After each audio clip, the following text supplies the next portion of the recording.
नमस्ते दोस्तों, स्वागत है आपका गणित दर्शन यूट्यूब चैनल पर। हम पढ़ रहे हैं applications of definite integral.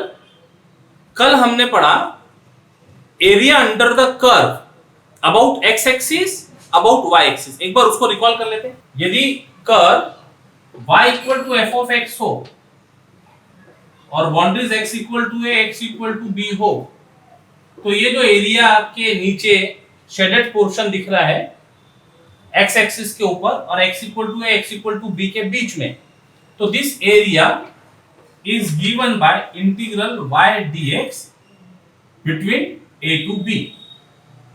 y की जगह फिर फंक्शन लिख दिया जाता है f of x dx between a to b। तो this is area about x axis. x is independent variable.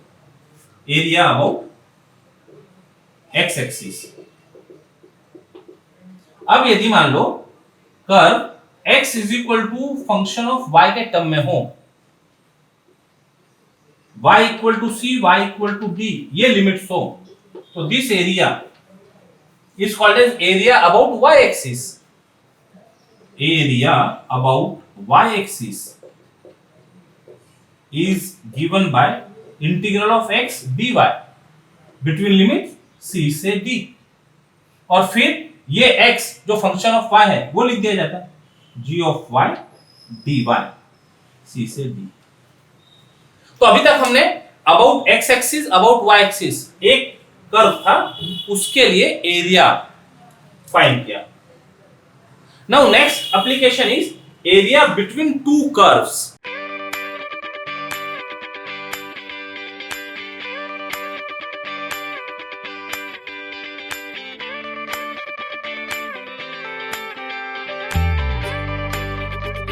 तो ये पढ़ना है अभी हमको, एरिया बिटवीन टू कर्व्स।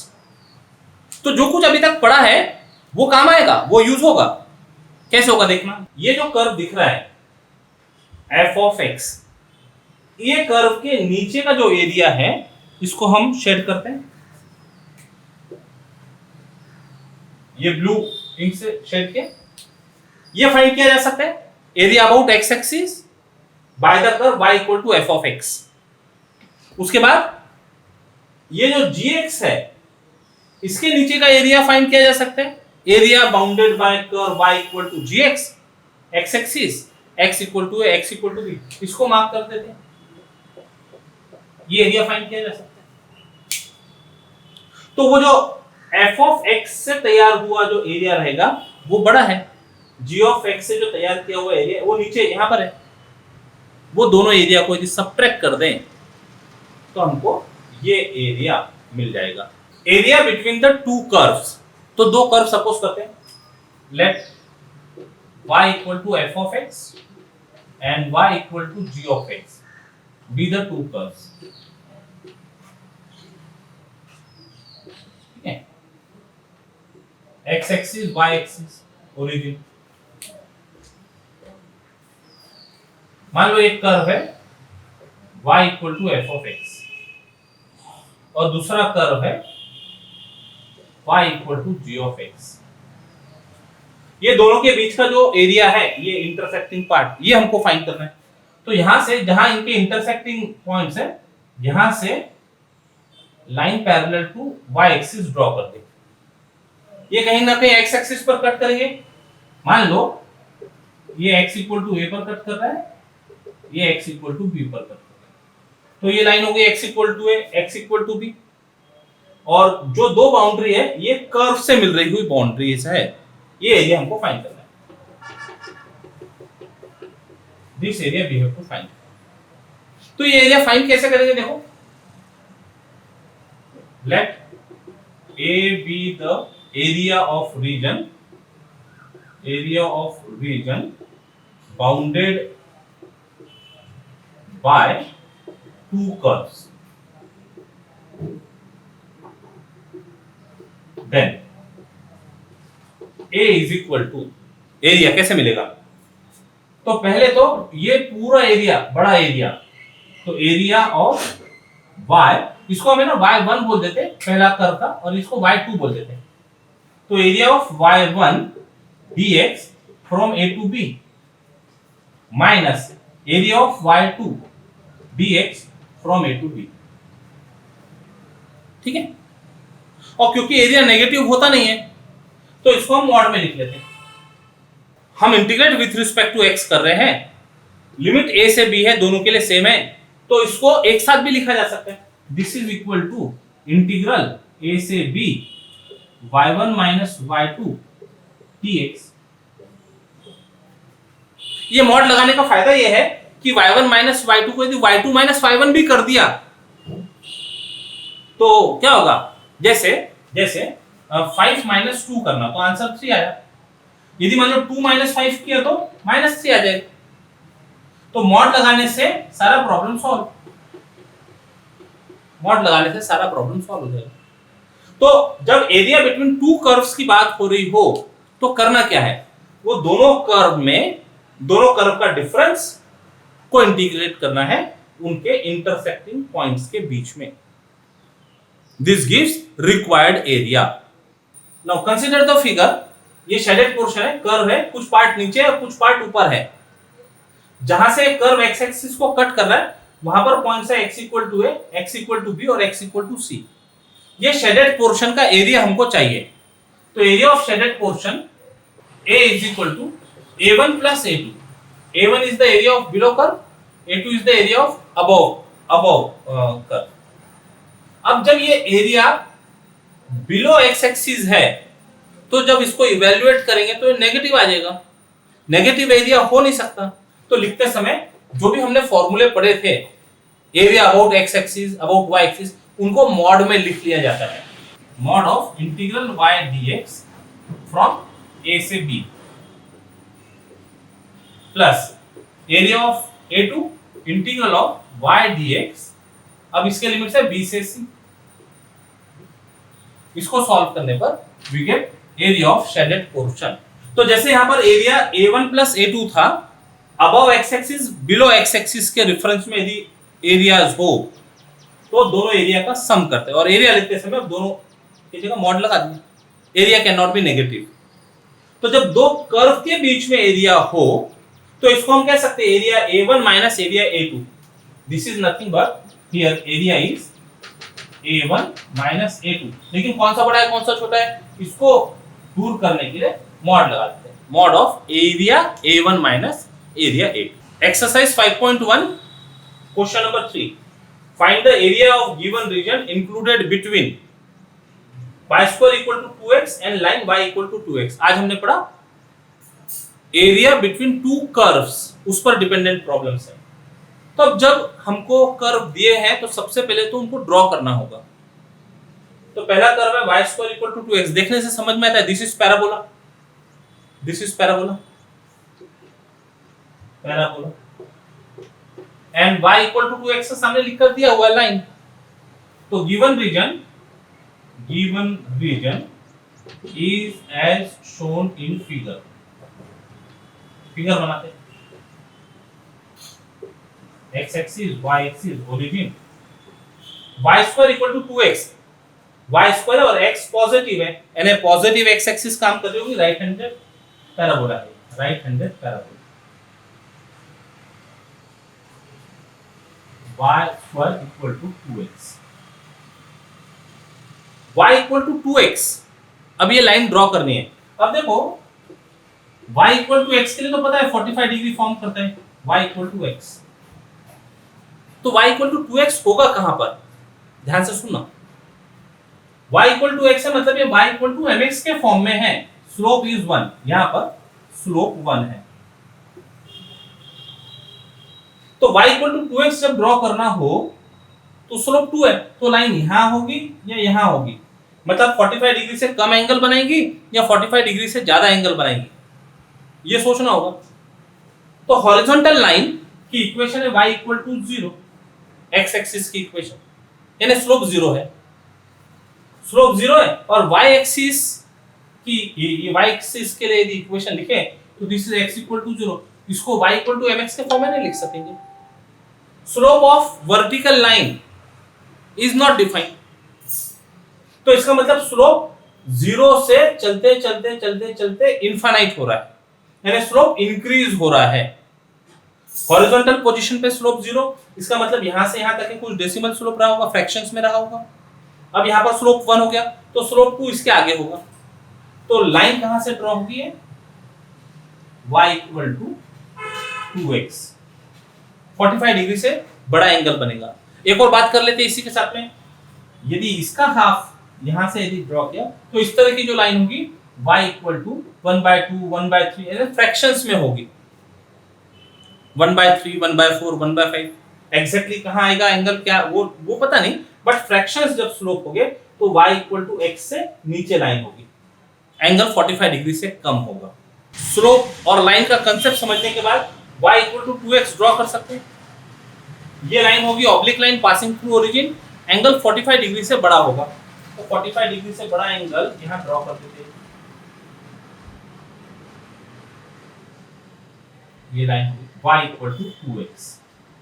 तो दोनों कर्व के बीच का एरिया मतलब ये डॉटेड पोर्शन, ये हमको फाइंड करना है। तो जब भी दो कर्व का इंटरसेक्शन हो रहा हो तो उनके इंटरसेक्टिंग पॉइंट पहले फाइंड करना होगा। तो ये तो ओरिजिन दिख ही रहा है, अब ये पॉइंट क्या है ये देखना पड़ेगा। तो दोनों इक्वेशन को साइमल्टेनियसली सॉल्व करते हैं, स्टेप बाय स्टेप डिनोट करते हैं। इसको स्टेप 1 बोल दो। स्टेप 1,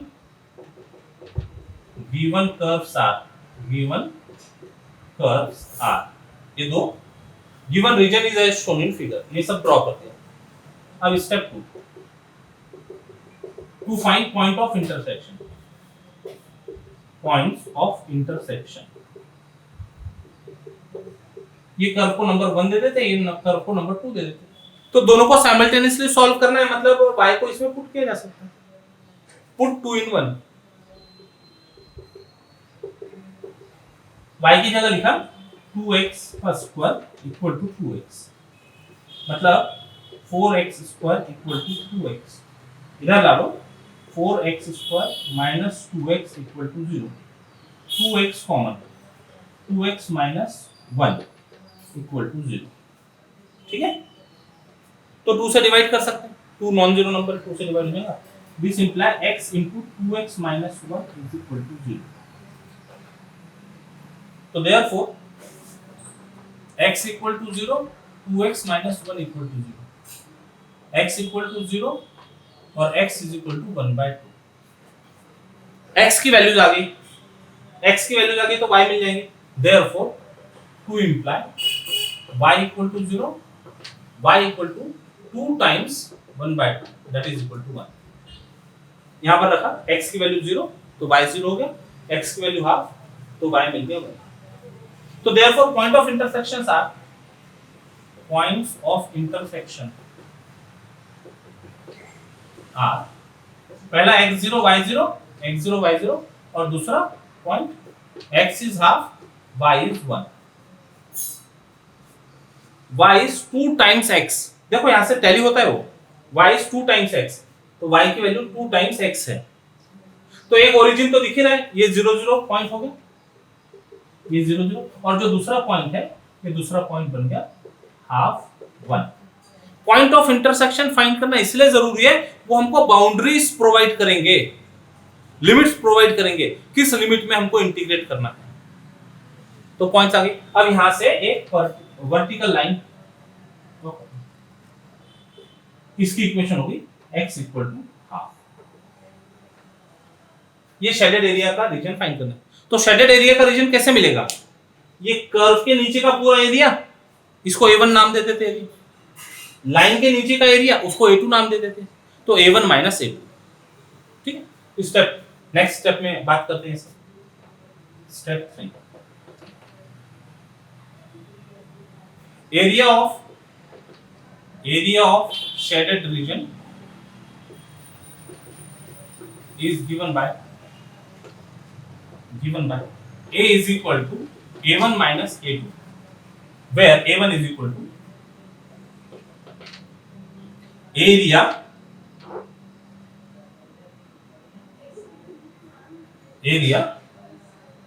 of, क्या है पैराबोला है ना, y square equal to 2x above x axis between x equal to 0 से x इक्वल टू हाफ। ठीक है, area of curve parabola y square equal to 2x about x axis between this. इसको evaluate कर लेते सीधा सीधा यहीं पर ही पहले, is equal to integral y dx between 0 से half, which is equal to y find करो, यहां से y हो जाएगा √2x। प्लस माइनस आता है, हम फर्स्ट क्वाड्रेंट में काम कर रहे हैं तो पॉजिटिव लेंगे, dx 0 से half that is equal to √2 बाहर, रूट x बचा, उसका integration x power 3/2 upon 3/2 limit 0 से हाफ, तो √2 इंटू 2/3 यहां रखते हैं, हाफ का power 3/2। Area A1 required area is A which is mod of A1 minus A2. What is A1? Area of y square parabola about x axis between the limits. तो इसको evaluate करें, integral of y dx between 0 से half. What is y? यहां से find करेंगे, plus minus √2x आएगा, लेकिन हम फर्स्ट क्वाड्रेंट में काम कर रहे हैं इसलिए पॉजिटिव रूट लिया है, पॉजिटिव √2x, √2 बाहर, x का पावर हाफ, उसका integral x power 3/2 upon 3/2 with limit 0 से हाफ। अब अपर लिमिट पुट करो, लोअर लिमिट पुट करो और सिंपलीफाई करो, सिंपलीफाई करने पर ये आ गया 1/3। A2 is area of line about x axis between limits x equal to 0 से x equal to हाफ। अब जनरली एरिया नेगेटिव कभी होगा नहीं तो मॉड में लिखकर काम करना चाहिए, लेकिन हम फर्स्ट क्वाड्रेंट में ही काम कर रहे हैं तो वहां एरिया पॉजिटिव मिलेगा, मॉड लिख दिया तो भी उससे कुछ नुकसान होने वाला नहीं है। Mod of integral y dx from 0 से हाफ, y क्या है इसके लिए 2x पुट कर दिए, 2 कांस्टेंट बाहर, integration of x is x square upon 2, limit 0 से हाफ पुट किया, सब लिमिट, आंसर आ गया 1/4 इसका A2 का।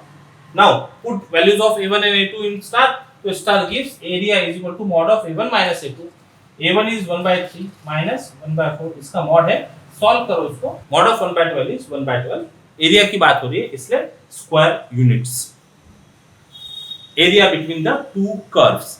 अब ये कर्व अलग अलग प्रकार के हो सकते हैं, जैसे ये एक पैराबोला लाइन है और दूसरा भी पैराबोला हो सकता था। यहां से प्रोसेस यही होगी, सबसे पहले हमको फिगर ड्रॉ करनी है, पॉइंट ऑफ इंटरसेक्शंस फाइंड करने हैं, और फिर दोनों कर्व के एरिया अबाउट एक्सिस ये इवैल्यूएट करने हैं, और फिर उनका proper subtraction gives area of region bounded between two curves. Example 5 of question 3,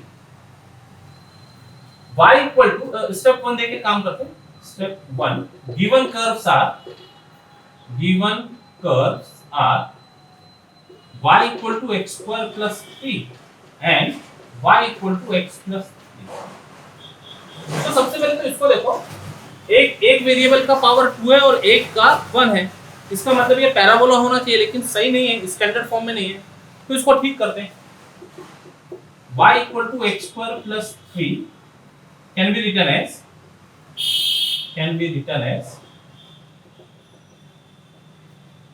x square एक तरफ रखते हैं और y minus 3, that is x minus 0 का square equal to y minus 3, y का साइन पॉजिटिव है।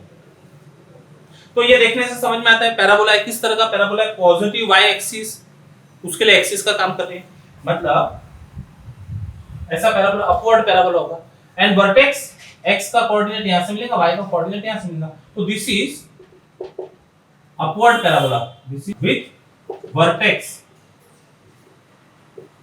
0 3। कहां आएगा 0 3? x एक्सिस है, y एक्सिस है, ओरिजिन, तो 0 3 कहीं ऐसा बना दिया हमने 0, तो ये अपवर्ड पैराबोला बन गया, जाएगा ऐसे ऊपर, ठीक है, अपवर्ड पैराबोला। तो इसको ड्रॉ कर दिया फिगर में। अब दूसरा कर्व देख लो, number 2, y equal to x plus 3, दिख रहा है लाइन है, दोनों के पावर 1 है, x का पावर 1 है, y का पावर 1 है, इसका मतलब लीनियर इक्वेशन है, मतलब लाइन होगी। तो लाइन किस फॉर्म में, y equal to mx plus c के फॉर्म में, तो y equal to mx plus c। तो या तो ऐसा हम देख सकते हैं कि slope is 1 and y y intercept is 3, y equal to mx plus c से कंपेयर कर सकते हैं, compare with y equal to mx plus c. तो this means this is a line with slope 1 and y intercept is 3. तो इसको draw करना है, तो y इंटरसेप्ट इज 3, तो ये 3 से कट होगा और स्लोप 1 यानी 45 डिग्री बनाते हुए चलेगी लाइन. ये एंगल 45 डिग्री का है, ये डिस्टेंस 3 है, ये y इंटरसेप्ट हो गया स्लोप. तो this is line y equal to x plus 3 और ये पैराबोला है y equal to x square plus 3. ये एरिया फाइंड करना है. तो बात क्लियर हो गई. एक इंटरसेक्टिंग पॉइंट तो यही दिख रहा है 0 3, ये इंटरसेक्टिंग पॉइंट फाइंड करना है. तो दोनों को साइमल्टेनियसली सॉल्व करेंगे, ये दोनों इक्वेशन को साइमल्टेनियसली सॉल्व करके पॉइंट ऑफ इंटरसेक्शन मिलेंगे और फिर ये दोनों बाउंड्रीज के बीच लाइन के नीचे का एरिया, पैराबोला के नीचे का एरिया फाइंड करेंगे a1 और a2 नाम देकर, और दोनों का subtraction in mod gives area of shaded portion. चलो पॉइंट ऑफ इंटरसेक्शन फाइंड कर लेते हैं. To find point of intersection, step 2, to find point of intersection. ठीक है, एक इक्वेशन है y equal to x square plus 3, इसको 1 दिया. दूसरा इक्वेशन है y equal to x plus 3, number 2. तो दिस इंप्लाई दोनों y है, तो दोनों के लेफ्ट हैंड साइड इक्वल है तो राइट हैंड साइड इक्वल हो जाएंगे. x square plus 3 is equal to x plus 3, 3 transfer करके 0 हो गया. x square equal to x square minus x equal to 0, x common x minus 1 equal to 0, x equal to 0, x minus 1 equal to 0, which imply x equal to 1. तो x की value आ गई 0 और 1, तो therefore किसी value में इसको इसमें put कर देते हैं. To imply y equal to, जब 0 रखेंगे तो 0 plus 3 that is 3 and y equal to 1 plus 3 that is 4. So point of intersections are, points of intersection are, x की वैल्यू 0 है तो y की वैल्यू 3 एंड x की वैल्यू 1 है तो y की वैल्यू 4. तो 0 3 तो आएगा एक पॉइंट, ये जो पॉइंट रहेगा ये बनेगा 1, 4. तो यहां से जब लाइन ड्रॉ करेंगे तो लिमिट्स x इक्वल टू 0 और x इक्वल टू 1 के बीच में काम करना होगा. तो इसी के साथ ये topic applications of definite integral complete होता है. फिर मिलते हैं. Till then take care, bye bye, जय गणेश.